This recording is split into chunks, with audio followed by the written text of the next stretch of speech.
Cholesterol cholesterol जब हमारे report में ज़्यादा आता है तब हमें ये बताया जाता है कि ये क्या खाना है क्या नहीं खाना है। हमें ये क्यों कोई नहीं बताता कि हमें ये क्यों नहीं खा। तो हमें पता तो चलना चाहिए कि खाने से क्या कोलेस्ट्रॉल में हमारे दिक्कतें आती है।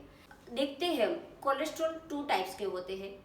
HDL जो अच्छा कोलेस्ट्रॉल होता है, LDL जो बुरा कोलेस्ट्रॉल होता है। तो ये दोनों कोलेस्ट्रॉल हमारे शरीर में बनते होते हैं। तो अब देखते हैं कि जो अच्छा कोलेस्ट्रॉल है, जो वो बहुत उपयोगी है हमारे शरीर के लिए, जो पाचक के लिए उपयोगी है, वो सेल को बनाता है, फिर वो विटामिन डी के लिए भी ज़रूरी है और कुछ हॉर्मोन्स बनाने के लिए भी कोलेस्ट्रॉल की बहुत ज़रूरत होती है। तो ये ज़रूरत होती है तो फिर बुरा क्यों है?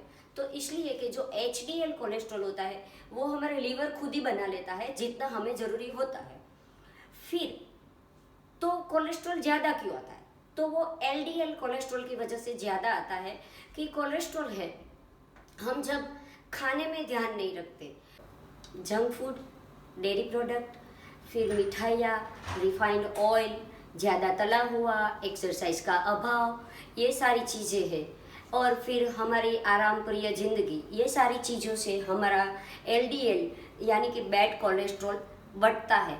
क्योंकि जितना ज़रूरी होता है वो तो शरीर में बना लेता है, फिर हम ऊपर से ज़्यादा लेते हैं तो वो उसकी मात्रा दुगनी हो जाती है।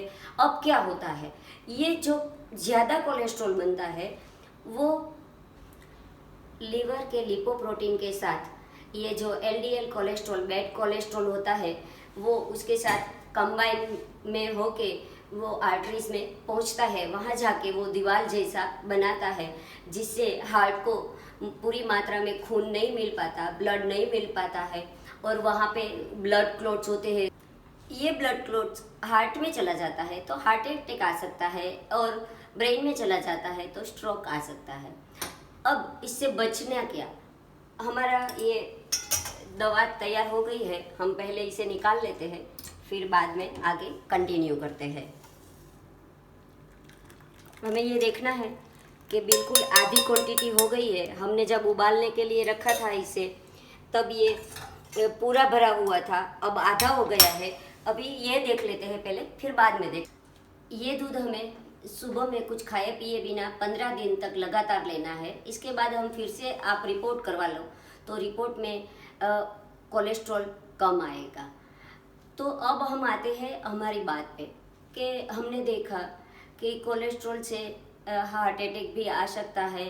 तो अब ये ना हो, ये तो हम करते हैं, अब ना हो उसके लिए क्या करना है? सारे लीफी वेजिटेबल्स खाने हैं, फिर सीजनल जो फ्रूट्स आते हैं वो खाने हैं, वो रिफाइंड ऑयल नहीं खाना है। अगर तला हुआ खाने का मन है तो हम बेक करके खा सकते हैं उसकी जगह पे।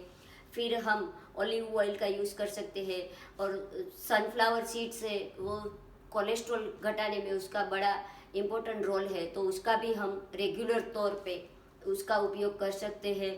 फिर हमें चीज़, बटर, सारी डेयरी प्रोडक्ट्स है, फिर मिठाइयाँ है, फिर हमें बेकरी की आइटम्स है, ये सारी चीज़ें नहीं खानी है। हफ्ते में 150 मिनट तक रेगुलर एक्सरसाइज करनी है।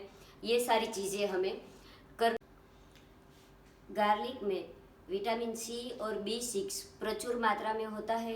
गार्लिक से कोलेस्ट्रॉल का लेवल कम होता है और हाई BP यानी कि ब्लड प्रेशर ज़्यादा होना, उसमें भी वो बहुत फ़ायदेमंद है। तो दोनों में वो फ़ायदेमंद है, इसलिए हम गार्लिक का यहाँ पे मिल्क में डाल के उसका उपयोग करते हैं। थैंक यू, आपने मेरा वीडियो देखा। अगर आपको अच्छा लगा है तो आप उसे लाइक कीजिए, शेयर कीजिए और मेरी चैनल को सब्सक्राइब